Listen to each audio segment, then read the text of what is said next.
Welcome to Lucia Gabriela TV, the place to be where we come to learn how to master our love life, our relationships, and our sexuality. It's me, Lucia Gabriela, your host. And today we have an incredible speaker. Her name is Dr. LeslieBeth.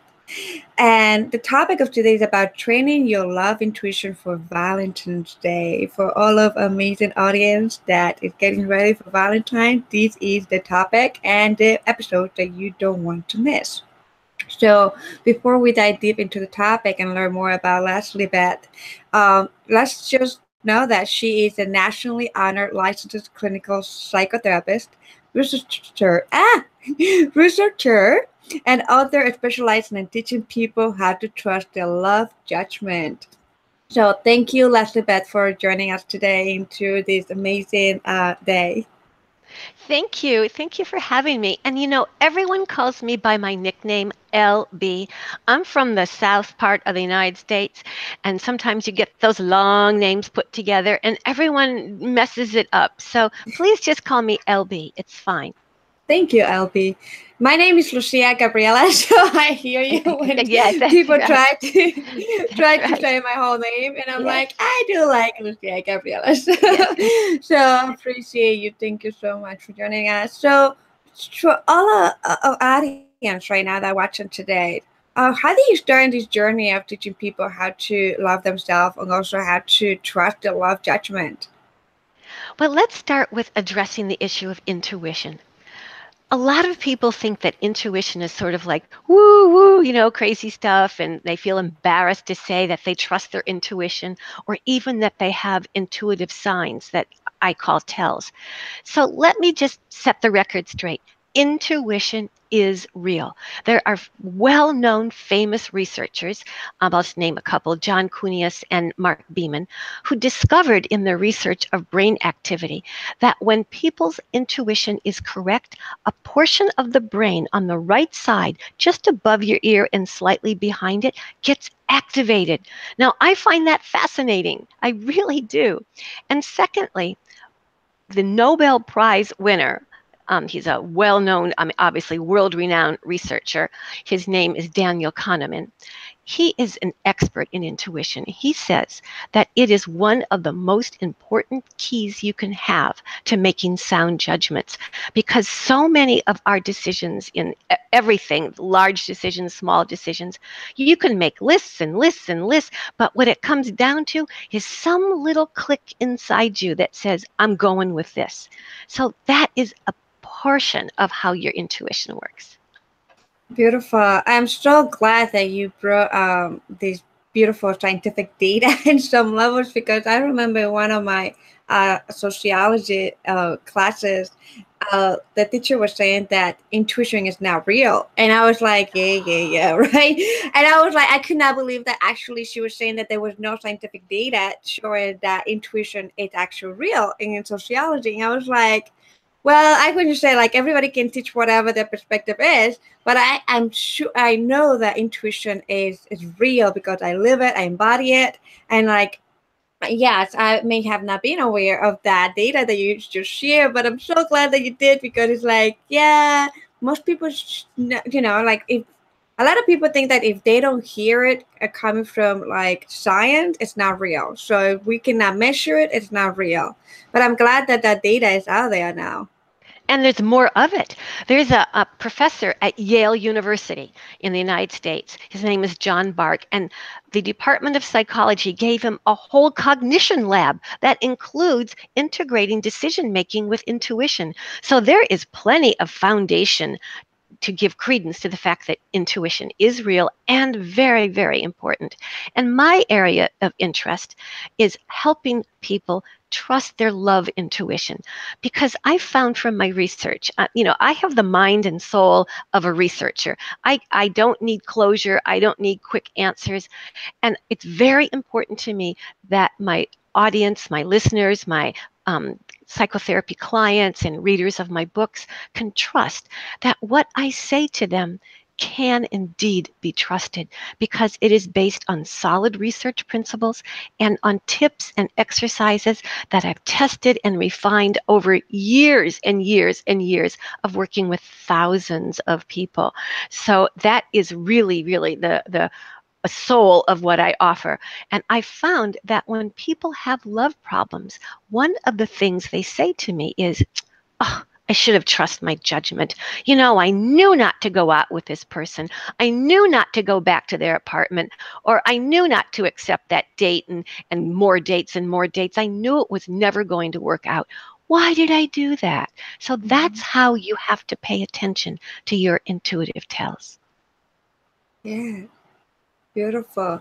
So how can people, I feel like sometimes it's kind of like a lack of trust for themselves. Like we don't trust ourselves so much, Yes. wisdom. Like there's such this like self-sabotaging talk and these old Yes. patterns. So what would be the first thing that you will recommend people to to start in the journey of trusting more of who they are, the wisdom, the Yes. intuition? Okay, there are two key steps for starters. These are beginning steps. And if we had a lot of time, we could actually, do a workshop and take people through these steps. But the first one is know your unique intuitive tells. Your intuition and the kind of like signs that they give you is as unique as your fingerprints.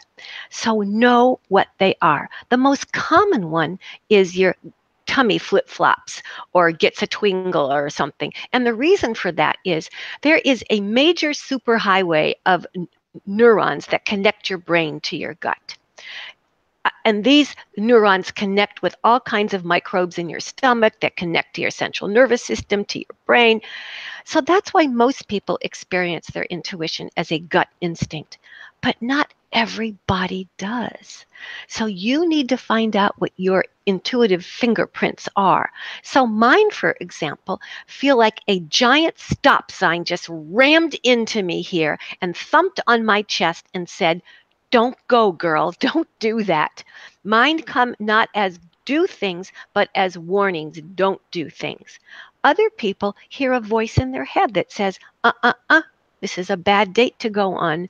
Or, yes, yes, yes, this is okay. This is a good person. Some people feel, twingles in their arms. I call them twingles. That's like a mix of tingle and a tweak, okay? Twingles. It's an invented word. So, but that's what people do use to describe what they're feeling, a twingle. So I want you to pay attention to those.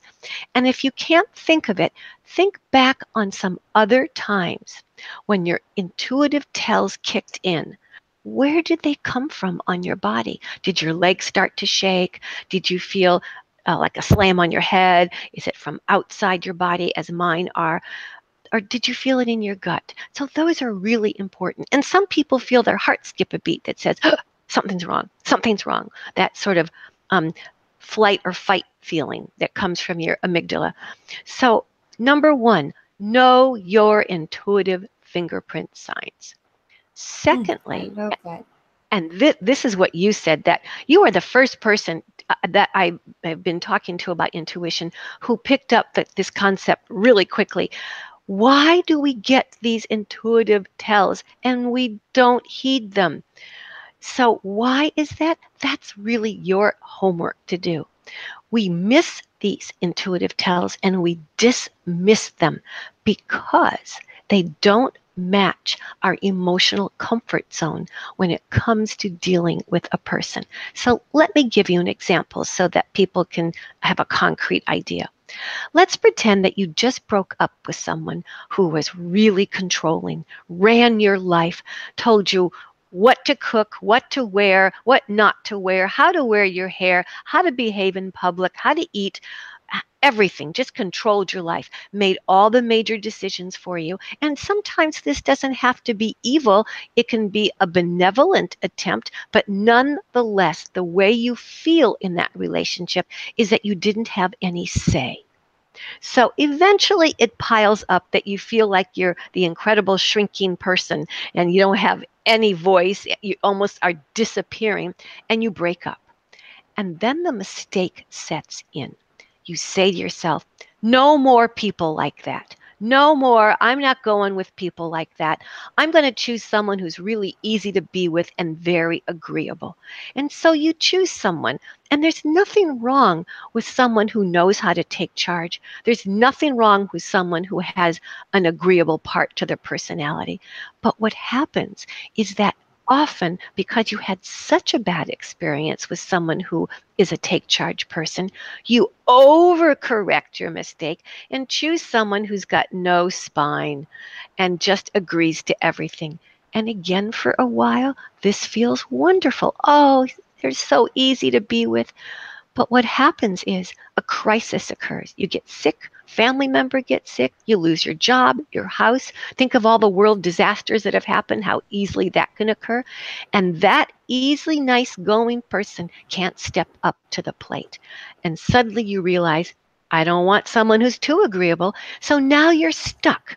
So that is one of the first things to pay attention to, is that comfort zone that can fool you because you don't have your eyes open to the concept of too muchness in someone, too agreeable, too controlling, or too unagreeable, too disagreeable, and too unable to take charge. Does that make sense? Yes. Soaking it in. I love it. Usually we invite our community to take notes and also to resonate, just open themselves up to resonate with what comes in, and it's like, open up and just listen. Listen from a place of like, wow, this is very interesting. It kind of makes sense on many levels. I love it. Thank you. So let me give a quick cheat sheet for what I just said. All right. Pay attention to the concepts when you're on your dates of the too muchness factor, that, oh, this person is too agreeable, too controlling, too much talking about him or herself. The too muchness. A good way to check it out is, are your beginning dates with someone, with a person who wants to show off how much they know? They'll take you to the nicest restaurant. They'll wave hi to the maitre d' to let you know how important they are. They'll make sure they walk in and go, is my booth ready? People who just, you think at first, oh, this is a really important person. Boy, am I ever lucky. But it's too much. It's too muchness. I once had a boyfriend, a serious boyfriend whom my parents loved dearly, and he would pop up and down to pull the chair out for me to sit at the table, and he'd order for me, and he'd call the wine steward over, and I used to think, does he think a camera is on him? This is like too much. So pay attention to that too muchness. Get that little intuitive question in your head. Is this a too muchness factor? And the other side of the too muchness is this person too passive? Have they told me nothing about themselves? Have they agreed to do everything I want on these dates? Do they even have a voice? So that's one good step. Look at the too muchness or the too littleness factor. And the second thing is pay attention to when you've overcorrected your past pattern. So when you've sworn off someone who was one way and you've decided to choose a person who's another way. Yeah. When you're talking about like recognizing the too much or the little of, the too much of the passive, do you find that this is a great concept, but do you feel that sometimes people can take it too extreme and then self-sabotage themselves because they are actually because we know based it on these self-fulfilling prophecies, right? That if we're going to be looking for something, we're gonna see it. Find it. Yes. We're gonna find it, right? So, yes. Do you feel like this concept could be people are gonna have to actually tap into the intuition and know when to enjoy themselves in a date and not to overthink it or look so much, because then it become too chaotic at some levels? Yes, good point. So yes, you want to be in the present moment, but your intuition is never turned off. Even if you're doing something else, it stays on, okay? There's no off button. So what I recommend you do is the following things. Number one, Get up and say to your date, I need to go to the restroom. Or, oh my gosh, I forgot to tell you, I have to call my mom. She hasn't been feeling well. Just give me a few minutes. I'm sorry. Go into the restroom or pretend to go outside, use your cell phone or whatever, and say to yourself, what am I thinking about this person? What am I feeling about this person? Are my intuitive tells coming to me?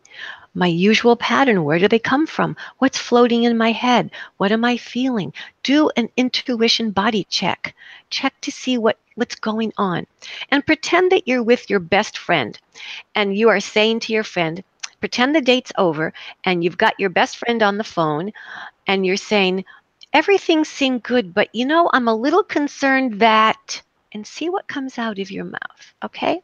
And then kind of, go back to the date and just be present in the moment. But those little tiny breaks in your time together really help you. So that's the first thing to do. The second thing to do is when the date is over, unless it's been horrible and someone has treated you miserably and told you were stupid or something, go out on a second or possibly even a third date to test your intuitive judgment. The goal of dating is not to find the one.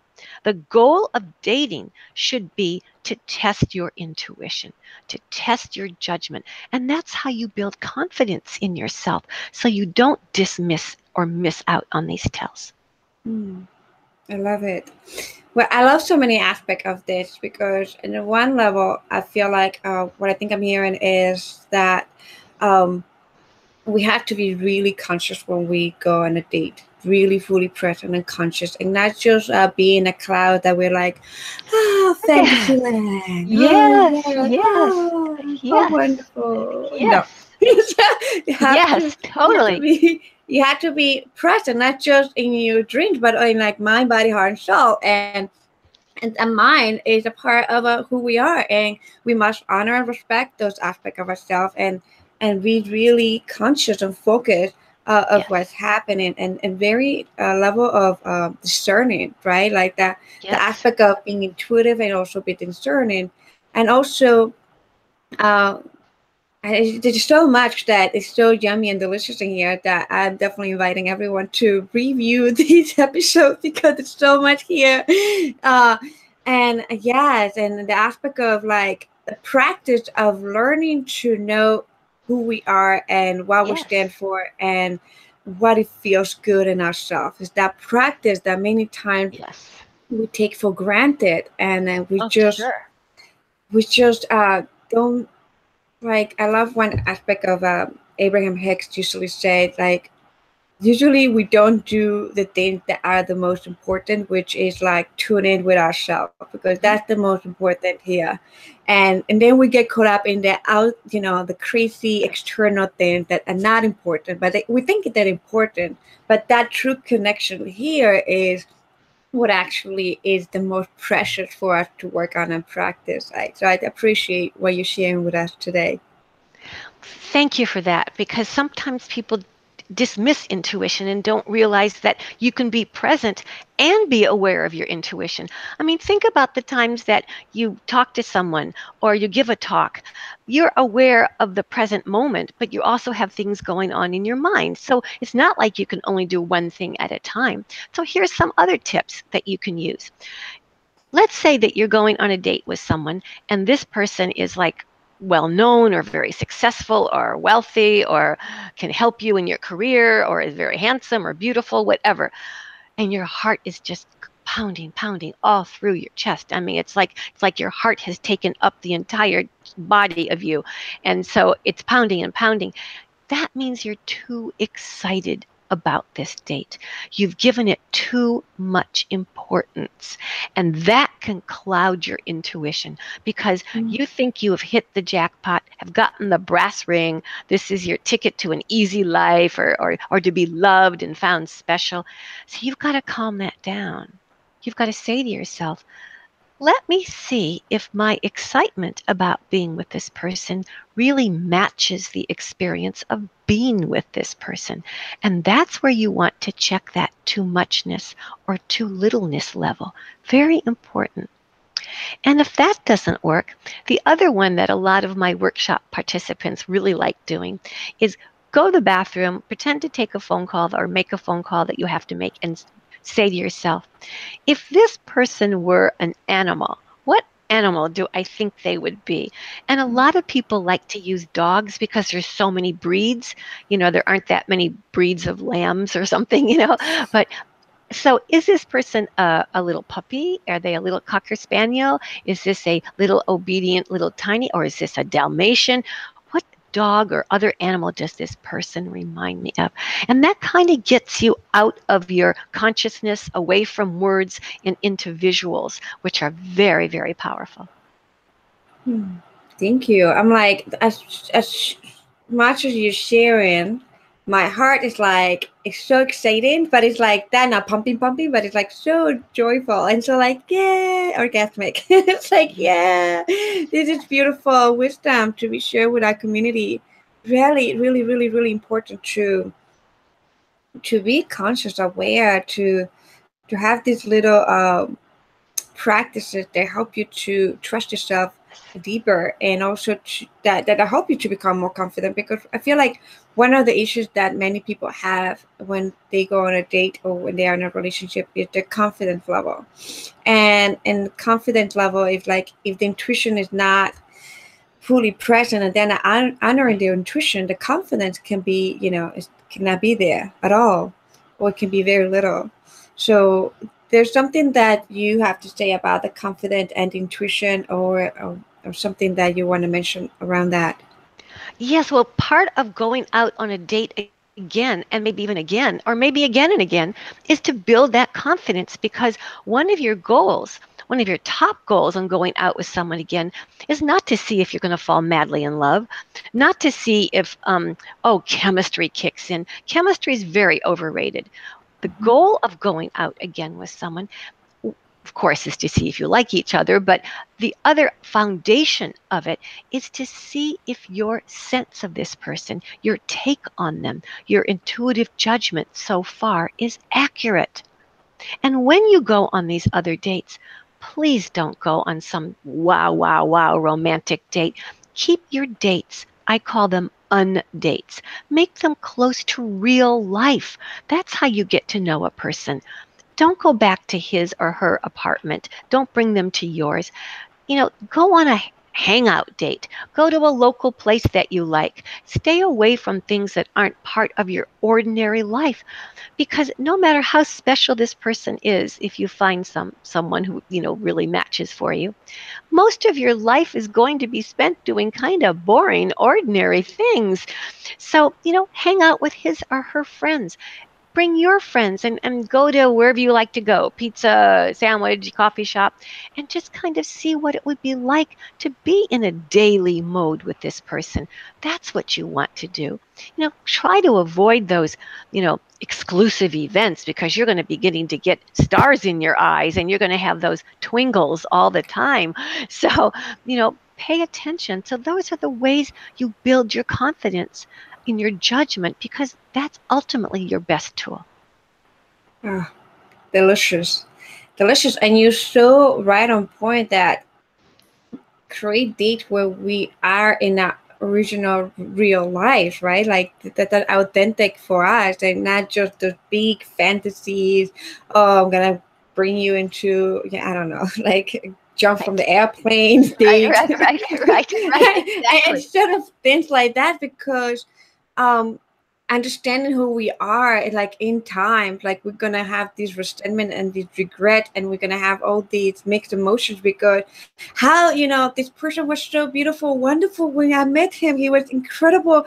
He used to take me to all these amazing dates and all Yes, this beautiful food, and we used to do this and this and that. And like a year into the relationship, it's like he's not doing that anymore. It's like the whole, like, your heart's like, ah. But it's like that ego part of it. Like, I feel like it's like the ego, the dissolution of the ego is like, oh boy. But yeah, it's so important to trust our intuition, and to trust ourselves at a deeper level, and come from a place of like integral, like be integrative and congruent with everything, not just let the emotions lead, or not just let the mind lead. Because either one, I feel like we get screwed up, right? Like if we go way too emotions and we don't have this part of our brain, like mind, universal mind, also working for us, is we can be in a chaotic relationship, end up in a toxic relationship. So it's really, really important what you're sharing with us. Thank you. You said a really important word, the word amazing. I would like people to go on dates and not come home and go, it was amazing, because that just clouds your brain. It stimulates your whole system of attachment, and suddenly you find yourself feeling that you want to be closer and have more of a person because you had one of those too muchness dates. So be careful of that. Bring it down to daily level. Hang out with someone. One of the things that I recommend to people who are in my workshops is run errands together. Hey, do you mind after we have coffee? Let's stay together and hang out a little bit. I have a couple errands to run. Why don't you come with? Watch what that person does when you go to the grocery store and you're sitting there going, should I have this grapefruit or this one or this melon? Which one? And the person's going, pay attention to those things. See if someone's going to join you and say, hey, teach me how to pick a melon. I don't know how to do that. And does someone work with you? That's what you want to see. You don't want someone who's cool in their heels and is already annoyed with you because you've got quirks.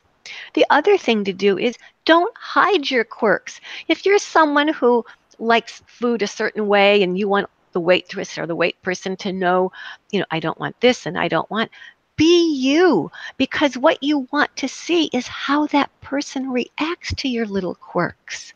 So don't dress up. Don't put your best foot forward. Put your normal feet forward. That's interesting.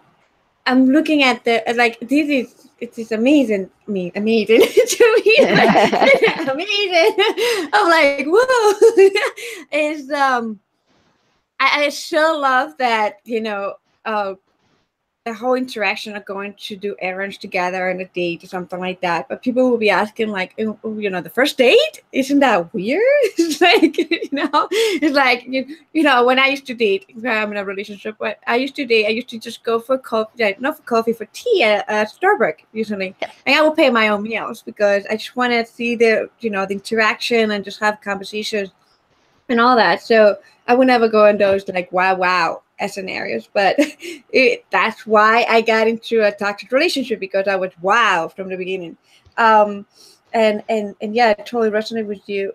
But when do you feel that the whole errand date can go on the first date, second date, third date? It's like when? Anytime. Let's say that you meet for coffee at Starbucks and you really like being with person, but you've got to pick up your dry cleaning. You go, look, I'm really enjoying our time together. Why don't we hang out? I've got to go pick up my dry cleaning. They close at noon. Let's just come with me, and then we'll go take a walk in the park or go stroll somewhere. And I have another favorite place that I like. Oh, there's this little shop that I want to show you. Do you like artwork, or do you like camping gear? Do you like whatever? Fill in the blanks. I want to show you something. So integrate it as though this person were someone you knew a long time and who you feel comfortable with.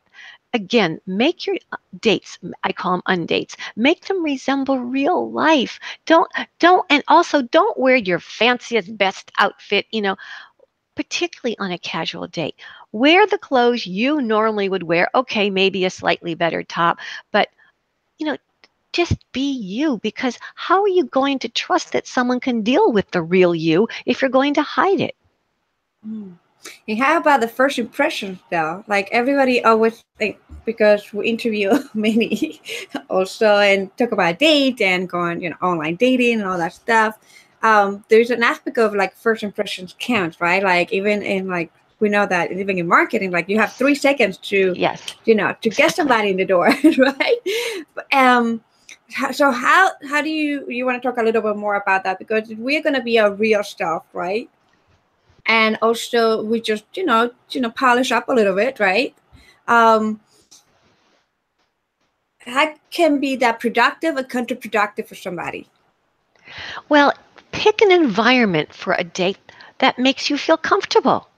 If your first date is the gala something or other, and you've got to wear this gown that you haven't worn in years. You're not sure if you look good in it, it doesn't fit, and you don't know what everybody else is wearing.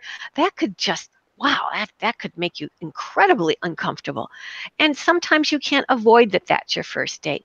But in general, if you have some agreement as what the date might be like, try to make it something that feels comfortable to you. Hey, I love our local Italian place. It's really great. Why don't we just go there?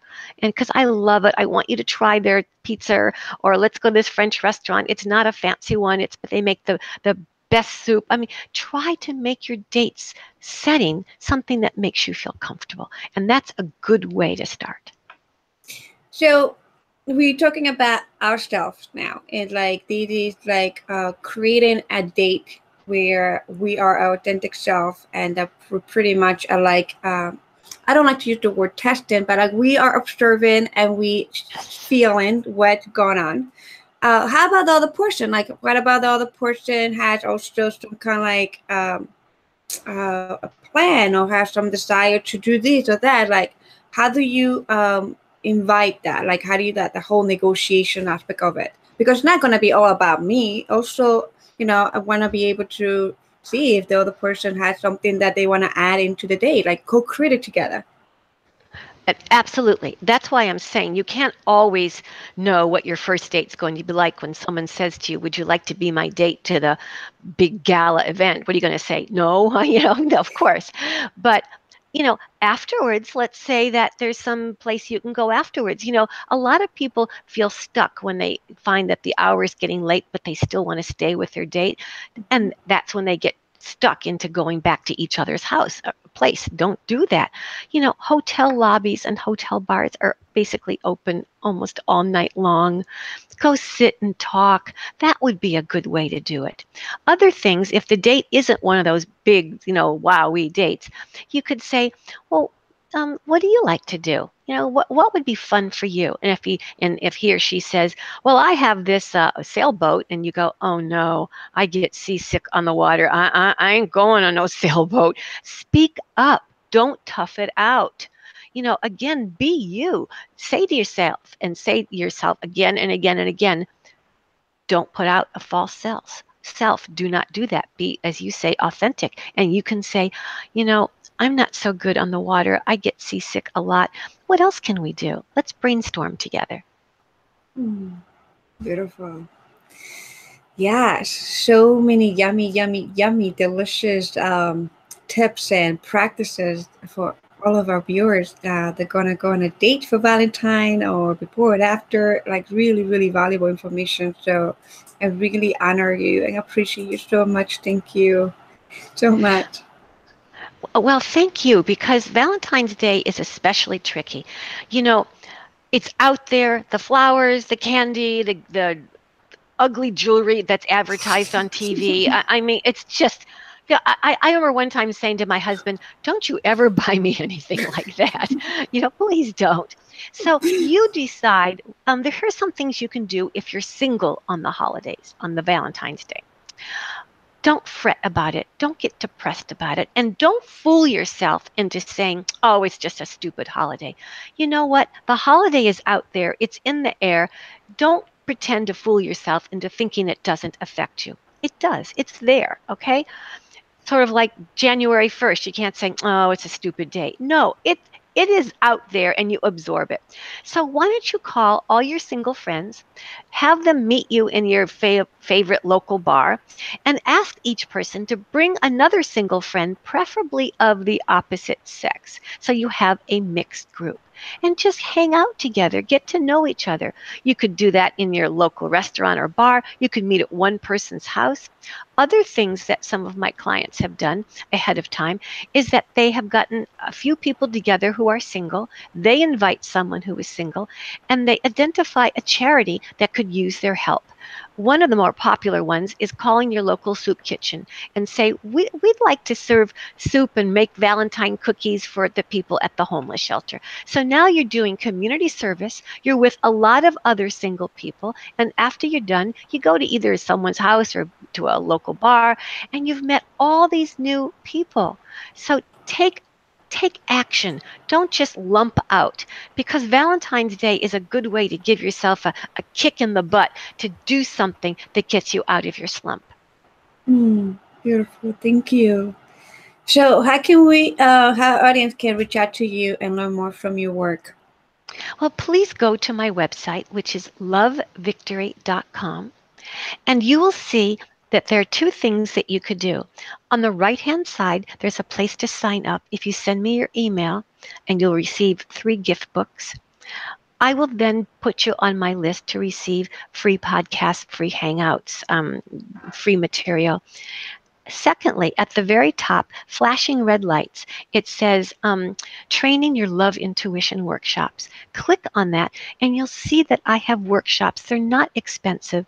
See if there's one that might help you. And they're all based on my research and tested tips. So those are two things that if your listeners and viewers want to continue with this and boost their intuition.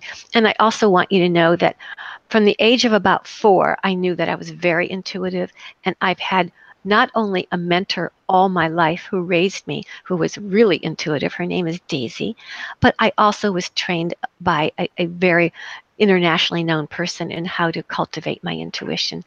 And that's important for me to have your viewers and listeners here, because you just don't know whom to trust all the time. Yeah, so important to trust yourself, have trust the intuition, trust that gut and that feeling, Yes.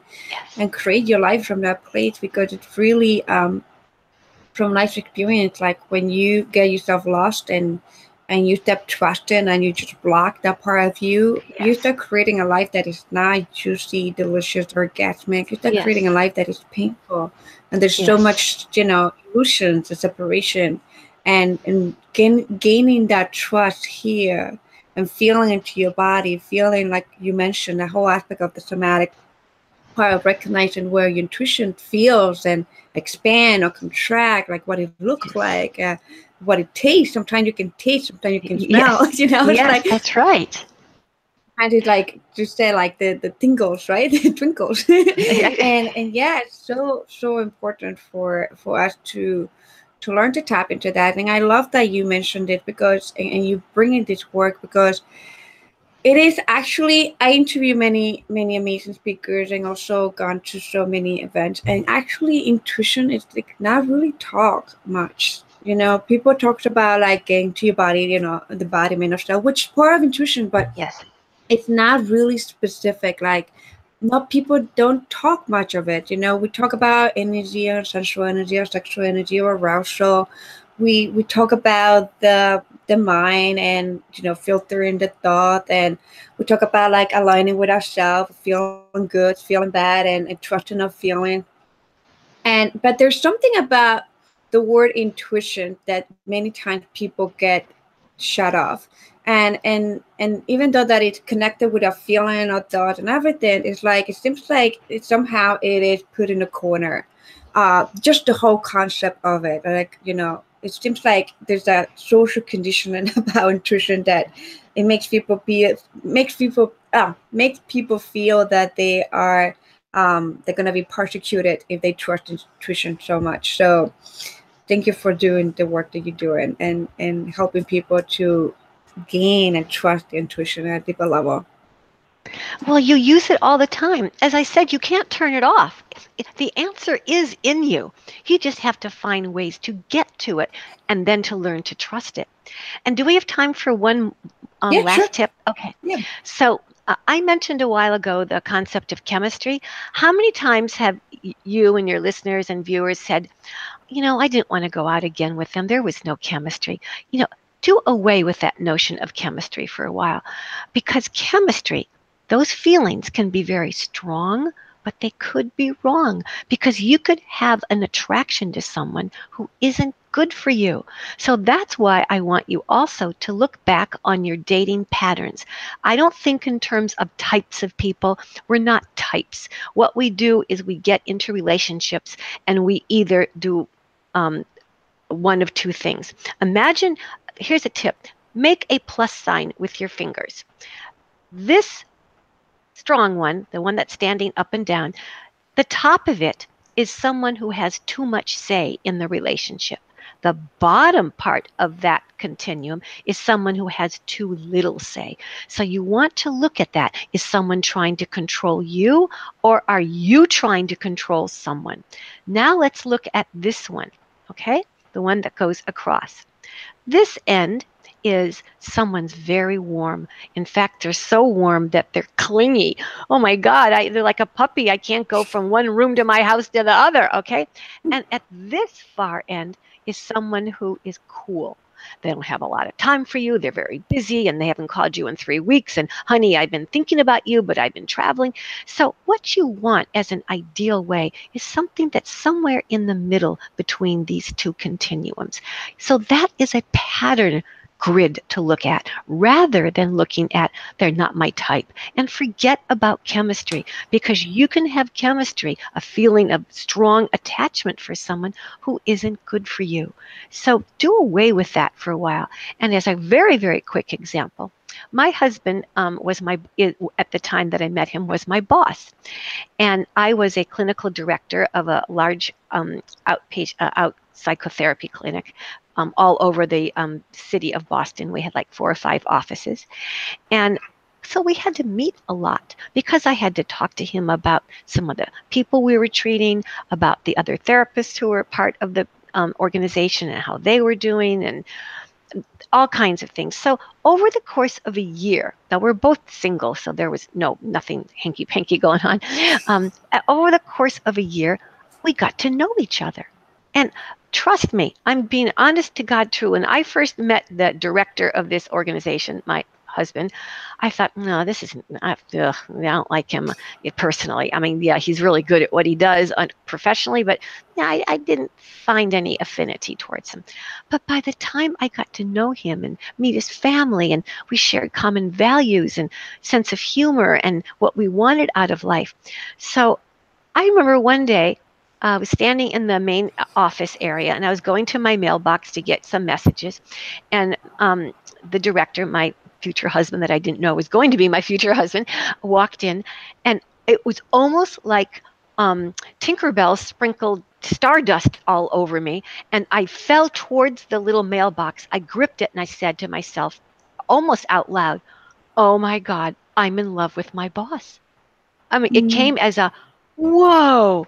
And I go, well, I'm not doing anything about it because this is a great job and I'm not messing where I work. But he felt the same thing. In fact, he felt those feelings towards me from the very beginning. I felt zero. And he said to me, "Would you like to go with me, with my friends, to Martha's Vineyard? I know you've always wanted to go there. And it's be me and friends, and it'll be strictly, on a friendly colleague basis. You'll have your own bedroom, your own bathroom." And I said, sure. So we went for the long weekend. Zero happened between us, just friends. But he wrote me a note that following Tuesday in my mailbox that said, "We have to talk. I can't take it any longer. I have to let you know how I feel." And so we went and talked, and well, the rest is history. But that's a story of how your chemistry attraction doesn't have to be kicked in right away, and it is not your most reliable sign. I totally agree with that. It's also the way that with my present partner, that's how we started. Because even when people look at like, oh, what it is that person, when you go dating, oh, he's not my type, he's not my look, he's not this, he's not that. I tell you that my partner is not my type. Like if I put it that way, of like the look. But we got together as like connecting each other as as individuals, as people, as human beings, and hanging out and being friendly and just being there for each other before anything happened, before this whole chemistry, right? Like I didn't have that chemistry. And my daughter is in Twitter because my daughter said, like, "Is he gonna be living with us?" And I was like, we were like, "No, we just friends." And I'm like, not even there yet, And I didn't even think anything of it. And all of a sudden, like months goes by, like 4 or 5 months go by, and all of a sudden, this whole connections and build up was growing, and like one day, zoom, like you mentioned, like the whole aspect of like, whoa, this whole attraction. And I can say that is one of my relationship that I have felt that I am being treated as a goddess, as a queen, right? Like that is not, we didn't connect because we had that chemistry at the beginning. We didn't connect because we had anything that is superficial, but we connected because we had the same passion for life and the same values, and the Mhm. understanding and just holding each other's space for each other's growth. And that's when, like, I totally resonate with you with the aspect of chemistry can be confusion and can also tear us away from the truth, like from the true being that is there. Oh, I am so glad that you said all that because people don't realize that happy couples who are healthy for each other, very often it's that kind of story you see in the romantic comedies. One person is attracted, the other person isn't, and then finally they see the light. That happens very often. And one way, you asked earlier, how can people really trust their intuition and really begin to develop it? One quick way to kill your intuition power is to have sex too soon. Put that off. Just put it off. Don't put yourself in compromising positions by going back to his place, her place, having them back to your place. I've said that at least 5 times in this podcast because it is so important. So think of it this way. Would you make a wise decision if you were drunk? You wouldn't. Would you sign a document if you were drunk and hadn't read everything? No. Mm-mm. Well, that's what sex does. It floods your brain with all kinds of hormones, oxytocin, vasopressin, and it almost as though you're making decisions in a state of mind that is not a state of mind. You're just somewhere else. So that's what sex does to you. Don't do it because it puts the foot on the pedal. And suddenly you wake up and you realize you've had sex with someone you hardly know or who hardly knows you. So hold off on that. Resist that temptation. Aho, aho. I totally resonate and agree with you. Sex is beautiful and amazing. It's a great tool. I would say like a great experience.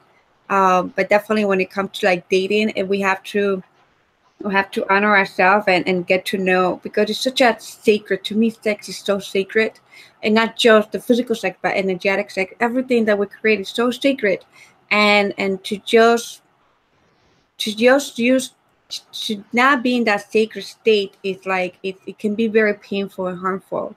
It's not good or bad or any like that. It just creates a different reality that maybe as individual we don't want in our life. And definitely take time. Good. Awesome. You use the word sacred, and that is such a key word. Your body is your temple. It is the boundaries of you, and you're in charge of who violates those boundaries. So to go ahead and have sex with someone because, wow, this is a really exciting catch. I can't believe they're with me. Don't do it. Don't go there. Why would you want to do that when you're feeling high, excited, when your brain's been hijacked by your hopes and hoping that this person's going to heal your hurts and heal your lack of self-confidence? Don't do that. That's not what sex is. Sex is what comes after you've made a connection. And over time, give your relationship time. Anybody can look good in 2 weeks, but give it more time. Yeah, totally agree. Thank you so much. I really appreciate you for sharing your wisdom and your knowledge with all of us in the audience, and your practical tools that people can start putting into practice before Valentine's Day and Valentine's Day and after Valentine's. Thank you for having me. Thank you very, very much because it's a privilege. I don't know how else to convey that. So if your listeners and viewers have learned things, once again, please go to my website, lovevictory.com, sign up, and in the top right, just take a look at the intuition workshops because they probably could help you. And thank you again, and happy Valentine's Day. Happy Valentine's. Thank you so much. And thank you, audience, for joining us today to another incredible, amazing episode at Lucia Gabriela TV, the place to be where we come to learn how to master our love life, our relationship, and our sexuality. See you next time.